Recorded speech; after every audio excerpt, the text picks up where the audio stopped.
कृष्ण जन्मभूमि के बारे में भी आपको हम आगे बताएंगे, लेकिन अब देशहित की हम शुरुआत करते हैं। वक्फ बोर्ड को दिल्ली हाई कोर्ट से बड़ा झटका। अखुंद जी मस्जिद में शबे बारात मनाने पर रोक। और देशहित में अब हम आपको बताते हैं उस टैक्स के बारे में जिसे मंदिरों से वसूलने के लिए कर्नाटक सरकार ने तैयारी की है। मंदिरों में भक्त चढ़ावा चढ़ाते हैं, दान करते हैं। कर्नाटक सरकार ने एक बिल पास कर मंदिरों पर नया टैक्स सिस्टम लागू किया है। इसे लेकर जहां संत समाज गुस्से में है, तो वहीं कर्नाटक सरकार और बीजेपी आमने सामने आ गई है। खास बात यह भी है कि कर्नाटक सरकार एक तरफ मंदिरों से टैक्स वसूल रही है, तो वहीं अल्पसंख्यक समुदाय के लिए अनुदान की राशि में भारी वृद्धि की है। देखिए ये रिपोर्ट।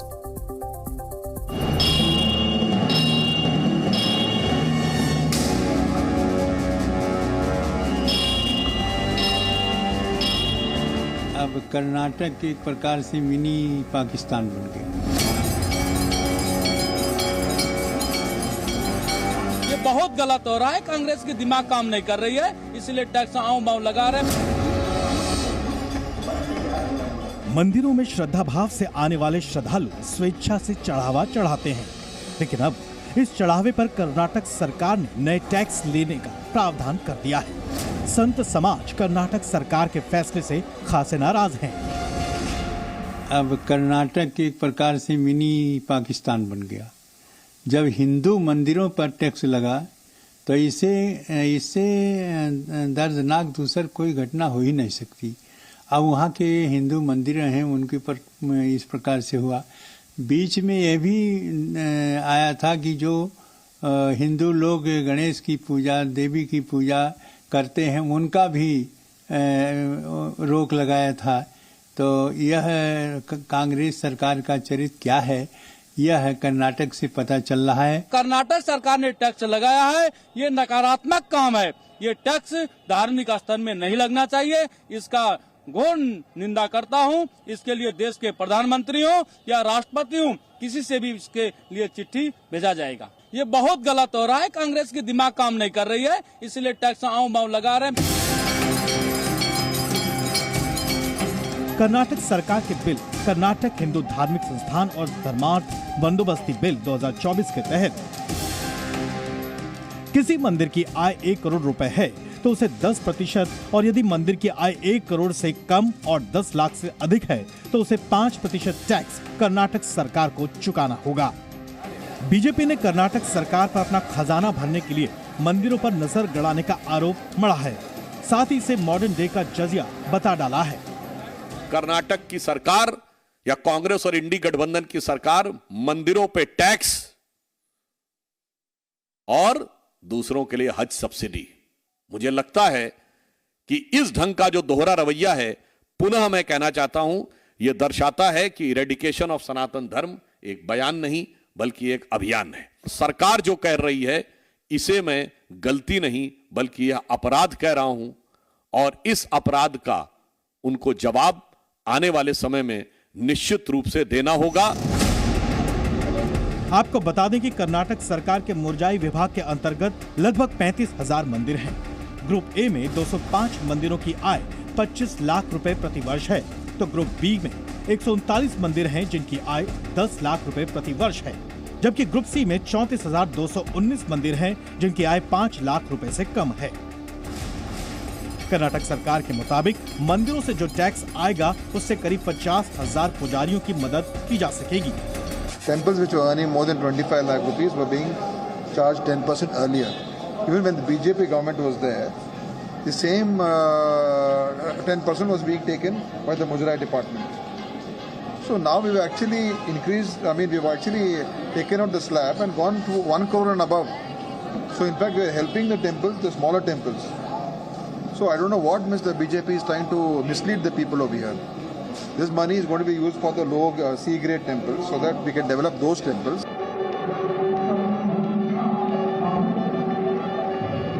वैसे देश में एक सरकार ऐसी है जो देश और दुनिया में सनातन धर्म की सेवा में कई मंदिर निर्माण करा रही है, जबकि कर्नाटक सरकार मंदिरों से भारी भरकम टैक्स वसूलना चाहती है। इनकी बौखलाहट का एक और भी कारण है, इनको काशी और अयोध्या का नया स्वरूप बिल्कुल पसंद नहीं आ रहा।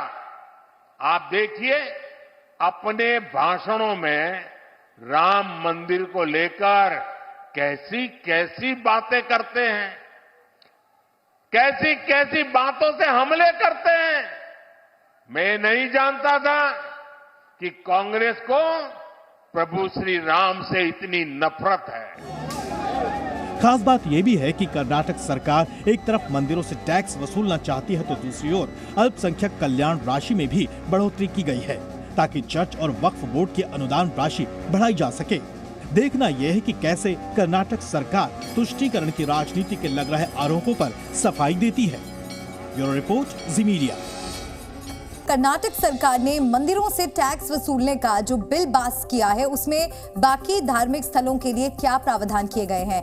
नए प्रावधान में अल्पसंख्यक कल्याण के कामों में धनराशि को बढ़ाया गया है जिससे चर्च और वक्फ बोर्ड की अनुदान राशि में वृद्धि हो। मुस्लिम समाज से जुड़े वक्फ बोर्ड को करीब 100 करोड़ रुपए का अनुदान देने का प्रावधान है, तो वहीं ईसाई समाज से जुड़ी चर्च के लिए 200 करोड़ रुपए राशि का अनुदान देने का प्रावधान है। इसी तरह नए बिल में अल्पसंख्यक कल्याण कार्यक्रम के लिए 393 करोड़ रुपए की अनुदान राशि रखी गई है, जबकि अनुदान की राशि से ही इमामों को वेतन दिया जाएगा। मौलवियों और मुतवल्लियों को भी मदद का प्रावधान किया गया है, जबकि मंदिरों से मिलने वाले टैक्स से ही पुजारियों को सुविधा देने की सफाई कर्नाटक सरकार की ओर से दी गई है। जाहिर है ये मामला और तूल पकड़ सकता है। हल्द्वानी हिंसा के मामले में नोट बांटने वाला आरोपी तो पुलिस की गिरफ्त में है, लेकिन बंगाल के संदेशखाली में लोगों को सताने वाला शाहजहां शेख अब तक फरार है। संदेशखाली इस वक्त पूरे देश में चर्चा का केंद्र बना हुआ है। महिला उत्पीड़न और अत्याचार की रूह कपा देने वाली खबरें वहां से सामने आ रही हैं। क्या हल्द्वानी को फिर से सुलगाने की साजिश रची जा रही है? क्या हल्द्वानी में फिर से माहौल को भड़काने का प्रपंच रचा जा रहा है? मैं आज उत्तराखंड की जमीन पे आया तो मुझे अल्लाह भेजा ना। क्या हल्द्वानी में ठंडी पड़ चुकी हिंसा की आग में फिर से पेट्रोल डाला जा रहा है? और क्या है ये हैदराबाद टू हल्द्वानी वाला ये फंडिंग खेल? ये सवाल सोशल मीडिया पर वायरल इस वीडियो के सामने आने के बाद से उठ रहे हैं। इस वीडियो में रुपयों से भरा ये काला बैग लिए दो युवक गली गली में घर घर जाकर उपद्रवियों के घर पैसे बांट रहे हैं, उन्हें भरोसा दे रहे हैं। बता बेटा, रो रहे क्यों आप? मैं हूँ, मेरे बच्चे भी चाहिए। मैं हूँ ना, मैं आपका बच्चा हूँ, मैं आपका बेटा हूँ। और क्या गिल्ली आप? किसी को 100-100 की गड्डियां तो कहीं पर 200 के नोट की गड्डी। जिसने जितने पैसे मांगे उसे गड्डियां थमा। आपका क्या हुआ? ये वीडियो हल्द्वानी में बनभूलपुरा की उन गलियों का बताया जा रहा है जहां से निकलकर दंगाइयों ने समूची देवभूमि को दहकाने का प्रयास किया था। इनमें से कुछ इन्हीं गलियों में घायल होकर घरों में पड़े हैं, तो कुछ अपनी हरकतों से पुलिस के मेहमान बने हुए हैं। इस वीडियो में पैसे बांटने वाले इस शख्स की बात से पता चलता है कि ये दोनों हैदराबाद के एनजीओ से हल्द्वानी यहाँ सिर्फ इसी मकसद से आए हैं।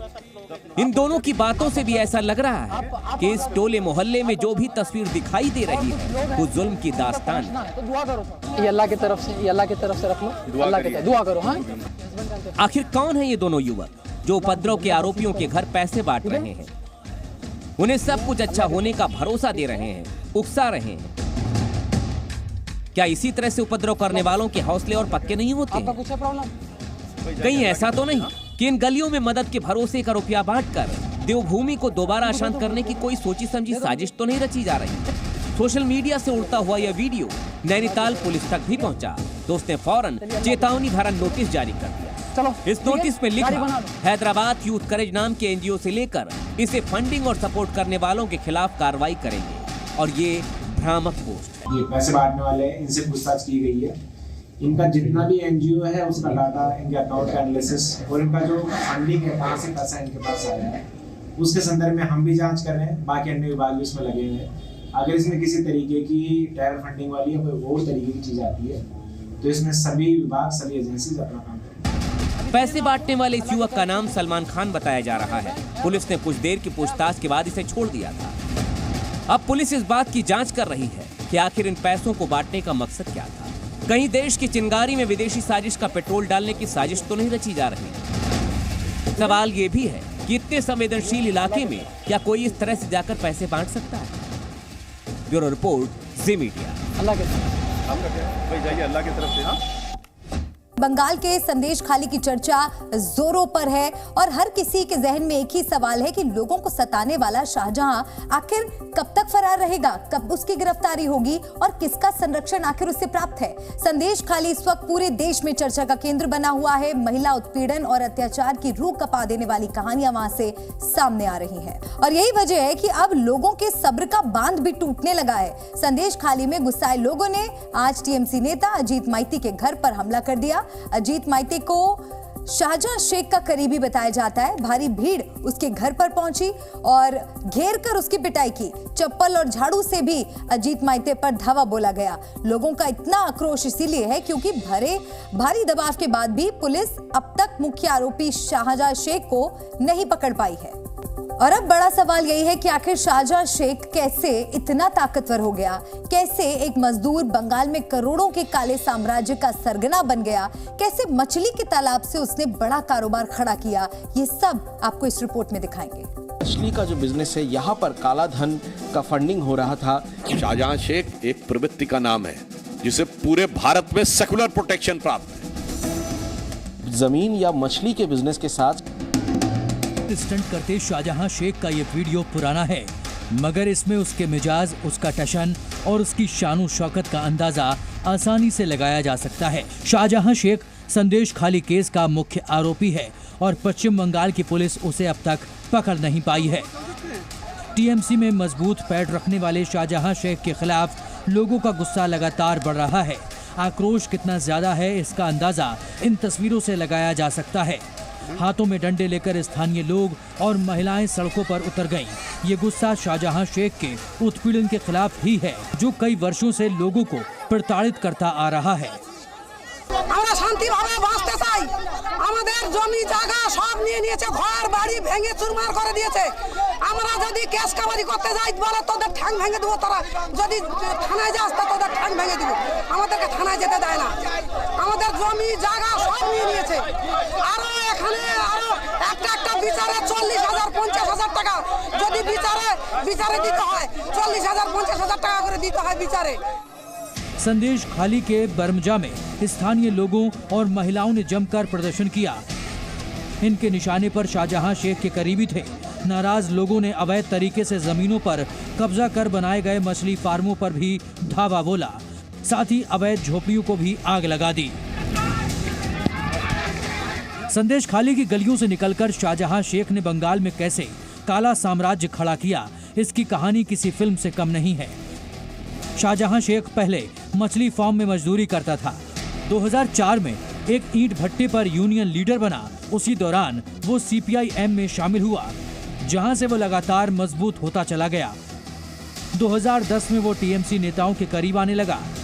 2011 में टीएमसी की सरकार बनी तो शाहजहां शेख का कद और उसके काले कारनामे भी बढ़ते गए। सत्ता के दम पर उसने मछली पालन और जमीनों की खरीद फरोख्त के कारोबार में दबदबा बढ़ाया। शाहजहां शेख सुर्खियों में तब आया जब राशन घोटाले के मामले में 5 जनवरी को उससे पूछताछ के लिए पहुंची ईडी की टीम पर हमला किया गया। उसी दिन से वो फरार है। ईडी की कार्रवाई के बाद ही संदेश खाली की महिलाओं में हिम्मत आई और उन्होंने शाहजहां शेख के काले कारनामों की एक एक परत खोल कर रख दी। शाहजहां शेख पर महिलाओं के यौन उत्पीड़न, जबरन जमीन हड़पने, धमकाने, मारपीट करने और मनी लॉन्ड्रिंग जैसे कई आरोप हैं। इसके बावजूद इसकी गिरफ्तारी न होना कई सवाल खड़े कर रहा है। पश्चिम बंगाल की सरकार यहां पर सिर्फ हिंदू मुस्लिम का सवाल नहीं है। मुस्लिम समाज के जो कट्टरपंथी और आपराधिक तत्व हैं, वो चाहे शाहजहां शेख हो, शेख सिराजुद्दीन हो या जहांगीर, ऐसे ही तत्वों के माध्यम से अपनी सत्ता को बरकरार रखने का जो प्रयास है वो बहुत ही निंदनीय है। संदेश खाली का खलनायक और भाई कहे जाने वाले शाहजहां शेख को लेकर अभी कई खुलासे होने बाकी हैं। अपने काले कारनामों के दम पर शाहजहां शेख ने करोड़ों का साम्राज्य बनाया है। अवैध संपत्ति कहां से आई, कैसे बनाई, इन तमाम सवालों का जवाब ईडी की टीम भी तलाश रही है। ईडी ने आज बंगाल में शाहजहां शेख के करीबियों के ठिकाने पर छापेमारी की है। ये है कोलकाता का विजयगढ़ एरिया और यहाँ पर इसी घर पे इस वक्त ईडी की छापेमारी चल रहा है। सुबह से कोलकाता, हावड़ा और उत्तर 24 परगना के करीब 6 जगहों पर ईडी छापेमारी कर रही है और जो सूत्रों से पता चला है कि शेख शाहजहां के साथ इन जहां पर आज ये ईडी की छापेमारी चल रही है वहाँ पर रहने वाले लोग, बिजनेसमैन शेख शाहजहां के साथ बिजनेस करते थे। सभी का वो फिश फार्मिंग का बिजनेस था या फिर ज़मीनों का बिजनेस जो बताया जा रहा है। शाहजहां शेख की संपत्ति कितनी है, इसे लेकर भी तमाम सवाल हैं। पंचायत चुनाव में दिए गए हलफनामे के मुताबिक शाहजहां शेख के पास 17 कारें हैं, 43 बीघा जमीन है, बैंक बैलेंस करीब 2 करोड़ रुपए है और 2 करोड़ के ही गहने भी हैं। शेख अपना पेशा बिजनेस बताता है, हालांकि लोगों का दावा है कि उसकी संपत्ति इससे काफी ज्यादा है। संदेश खाली के मुद्दे पर सियासत भी हावी है। बीजेपी सांसद लॉकेट चटर्जी के नेतृत्व में महिला प्रतिनिधि मंडल को संदेश खाली जाने से रोक दिया गया, जिस पर कई सवाल उठ रहे हैं। देखिए, पश्चिम बंगाल में ऐसा ही परिस्थिति है। एक महिला मुख्यमंत्री होने के बावजूद भी महिला के ऊपर सबसे ज्यादा अत्याचार हो रहा है। संदेश खाली में महिला लोग इतना आवाज उठा रहा है, वहाँ का गांव का महिला लोग इतना आवाज उठा रहा है, लेकिन ममता बनर्जी अभी तक एक भी शब्द नहीं बोला। संदेश खाली के मुद्दे पर संग्राम छिड़ा है, लेकिन पूरे मामले का सरगना बताया जा रहा शाहजहां शेख कहां गायब है, इसका जवाब अभी तक किसी के पास नहीं है। संदेश खाली से विक्रम दास और कोलकाता से सोमित सेन गुप्ता के साथ ब्यूरो रिपोर्ट, जी मीडिया। और आपको एक बार फिर से हम संदेश खाली से जुड़ी कुछ तस्वीरें दिखाते हैं। संदेश खाली में लोगों को सताने वाला शाहजहां शेख अब तक फरार है, लेकिन उसके करीबियों के साथ किस तरह का सलूक हुआ वो इन तस्वीरों में आप देख सकते हैं। टीएमसी नेता पर आज वहां के स्थानीय लोगों ने हमला बोला। देखिए किस तरह से जूते और चप्पलों से उसकी पिटाई की, क्योंकि भारी दबाव के बावजूद वहां के लोगों के बीच आक्रोश है और इस बात को लेकर नाराजगी है कि अब तक कार्रवाई क्यों नहीं हुई है। इस्लामाबाद में शहबाज शरीफ की सरकार बनने से पहले ही पाकिस्तान को घुटने पर लाने वाली खबर आई है। पाकिस्तान के पूर्व पीएम इमरान खान इस समय जेल में हैं। हालांकि जेल की कोठरी से ही इमरान ने ऐसा लेटर लिखा जिससे पाकिस्तानियों को मिलने वाले लोन पर संकट आ गया है। पाकिस्तान को इस समय पैसों की सबसे ज्यादा जरूरत है। इस्लामाबाद में तो ये भी दावा किया गया है कि अब इमरान की इजाजत से ही शहबाज शरीफ को कर्जा मिलेगा। इमरान खान ने जेल में बैठकर पाकिस्तान को बर्बाद करने का प्लान बना लिया। इमरान के खत की वजह से पाकिस्तान को मिलने वाला लोन रुक गया। इस खबर को सुनते ही नवाज शरीफ और शहबाज के साथ साथ 25 करोड़ पाकिस्तानियों को भी शौक लगा है। सलाखों के पीछे से इमरान खान ने ये मैसेज भिजवाया। इमरान खान की पार्टी के लीडर कैमरे के सामने आए और खुलासा किया कि इमरान खान की तरफ से IMF को एक लेटर भेजा जाएगा। इस खत में ये लिखा जाएगा कि पाकिस्तान में लोकतंत्र नहीं है, इसलिए लोन ना दिया जाए। इमरान खान की पार्टी का दावा है कि IMF और इस जैसी एजेंसियां किसी मुल्क के साथ तभी काम करती हैं जब उस देश में लोकतंत्र हो। आसान शब्दों में कहें तो कैद में रहकर भी इमरान नई सरकार के लिए मुसीबतें खड़ी कर रहे हैं। पाकिस्तान में नई सरकार बनने से पहले ही ये खबर आई और इसे सुनकर नवाज और शहबाज के करीबी नेता टेंशन में हैं। शरीफ ब्रदर्स को डर है कि इमरान के इस लेटर की वजह से पाकिस्तान को मिलने वाले पैसे पर ताला लग जाएगा। पाकिस्तान के लिए लोन लेना इस वक्त सांस लेने से भी ज्यादा जरूरी है, इसलिए पाकिस्तान में नई सरकार आते ही सबसे पहले कर्ज के लिए फाइल तैयार करेगी। इस्लामाबाद को उम्मीद है कि उसे IMF से करीब 50,000 करोड़ रुपए का कर्ज मिल सकता है। ब्लूमबर्ग ने एक रिपोर्ट के हवाले से कहा है कि मार्च या फिर अप्रैल में नई सरकार से बातचीत शुरू हो सकती है। ऐसा नहीं है कि पाकिस्तान के खजाने में अब तक बहुत पैसा था। पिछले साल ही पाकिस्तान डिफॉल्ट होने के करीब था, तब कुछ मुस्लिम देशों से पैसे मांगकर इस्लामाबाद ने खुद को बचाया था और इस बार अगर IMF ने हाथ खींचा तो पाकिस्तान चारों खाने चित हो जाएगा। पाकिस्तान को पैसा नहीं मिलेगा, कर्ज मिलने से मुश्किल होगी। ये सोच कर नवाज शरीफ और शहबाज शरीफ के पसीने छूट रहे हैं। हाल ही में international credit rating agency Fitch ने चेतावनी दी थी कि राजनीतिक अनिश्चितताओं के माहौल में IMF के साथ समझौते में मुश्किल होगी। पाकिस्तान के हर टीवी चैनल पर शहबाज शरीफ की पार्टी के नेता अपना डर बयां कर रहे हैं। खबरें तो यहाँ तक आ रही हैं कि वजीर आजम बनने से पहले शहबाज को जोर का झटका लगा है और ये सिचुएशन देखकर इमरान की पार्टी जश्न मना रही है।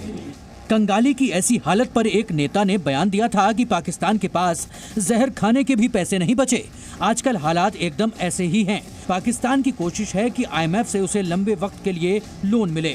अब हालात ऐसे हैं कि इस साल करीब 25 अरब डॉलर का लोन चुकाना है और पाकिस्तान की सरकार नया लोन लेकर पुराना लोन चुकाने की कोशिश में है। इस बीच पाकिस्तान के इकोनॉमिक एक्सपर्ट भी कह रहे हैं कि अगर लोन लेना है, पाकिस्तान को डूबने से बचाना है, तो फिर इमरान की पार्टी को भी सरकार में शामिल करो।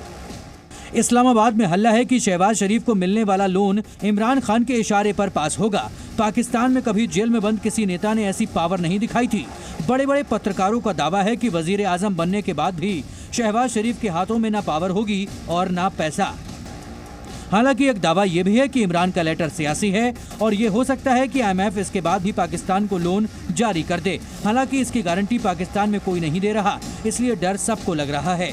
इस्लामाबाद का खजाना खत्म है, दूरबीन लेकर ढूंढने से भी पैसा नहीं दिख रहा और जहां से कर्ज मिलने की उम्मीद थी, वहां इमरान खान ने खेल बिगाड़ दिया है। ब्यूरो रिपोर्ट, जी मीडिया।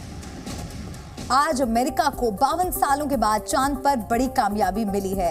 अमेरिका की एक प्राइवेट कंपनी इंट्यूटिव मशीन्स का लैंडर ओडेसियस चंद्रमा के साउथ पोल पर लैंड हो गया है। इसी के साथ ओडेसियस मून लैंडिंग करने वाला किसी भी प्राइवेट कंपनी का पहला स्पेसक्राफ्ट बन गया है। करीब 73 मिनटों में ये यान चंद्रमा के ऑर्बिट से उसकी सतह पर पहुंच गया। चंद्रमा पर ओडेसियस की सॉफ्ट लैंडिंग हुई है। हालांकि पहले इस प्राइवेट कंपनी ने बताया था कि यान के सही सलामत उतरने की उम्मीद सिर्फ 80% थी। ओडेसियस ने लैंड करने के बाद एक मैसेज भेजा, वेलकम टू द मून। ये यान साउथ पोल से करीब 186 मील दूर उतरा है और सौर ऊर्जा की मदद से अगले 7 दिनों तक ये काम करेगा। 15 फरवरी को इस स्पेसक्राफ्ट को फ्लोरिडा के केनेडी स्पेस सेंटर से फाल्कन 9 रॉकेट की मदद से लॉन्च किया गया और सिर्फ 9 दिनों में ही ये स्पेसक्राफ्ट चंद्रमा पर लैंड कर गया। आपको याद होगा कि 23 अगस्त 2023 को भारत का चंद्रयान 3 चंद्रमा के साउथ पोल पर सही सलामत उतरने वाला पहला यान था और अब अमेरिका ऐसा करने वाला दूसरा देश बन गया है। अमेरिका के इस अभियान पर 2000 करोड़ रुपए से ज्यादा खर्च हुए हैं, जबकि चंद्रयान 3 पर इसका करीब 1/3 यानी सिर्फ 615 करोड़ रुपए खर्च हुए थे। करीब 52 साल पहले दिसंबर 1972 में अमेरिका का अपोलो 17 मिशन चंद्रमा की सतह पर पहुंचा था और इतने वर्षों के बाद पहली बार अमेरिका का कोई स्पेसक्राफ्ट चंद्रमा की सतह पर पहुंचा है। A commercial lander and led the voyage up there from the launch pad. पिछले कुछ समय से चांद पर उतरने की रेस शुरू हो गई है। अमेरिका की अंतरिक्ष एजेंसी नासा ने 2026 में चांद पर इंसानों को उतारने का फैसला किया है। अमेरिका के अलावा रूस और चीन ने भी इंसानों को भेजने की तैयारी की है। इसकी सबसे बड़ी वजह है साउथ पोल पर पानी मिलने की उम्मीद। अनुमान है कि साउथ पोल पर अरबों टन पानी मौजूद है जो भविष्य के किसी मिशन में इस्तेमाल हो सकता है। यह भी दावा है कि चंद्रमा पर लगातार ऊर्जा देने वाले ऐसे खनिज और गैस मौजूद हैं जो पृथ्वी पर कम मात्रा में मौजूद हैं। चंद्रमा पर हीलियम 3 गैस का विशाल भंडार है, जिसके बारे में वैज्ञानिकों का मानना है कि यह धरती के सभी देशों की ऊर्जा जरूरतों को पूरा कर सकता है। चंद्रमा पर पहुंचने की एक और वजह यह है कि वहां से पृथ्वी के मुकाबले अंतरिक्ष की स्टडी करना आसान है, क्योंकि चंद्रमा पर ग्रेविटी या गुरुत्वाकर्षण शक्ति नहीं है। इसीलिए वहां से दूसरे ग्रहों पर मिशन भेजना भी आसान होगा। यानी अगर भविष्य में चंद्रमा पर बेस बनाया गया तो मंगल ग्रह या उससे भी आगे स्पेसक्राफ्ट भेजे जा सकते हैं।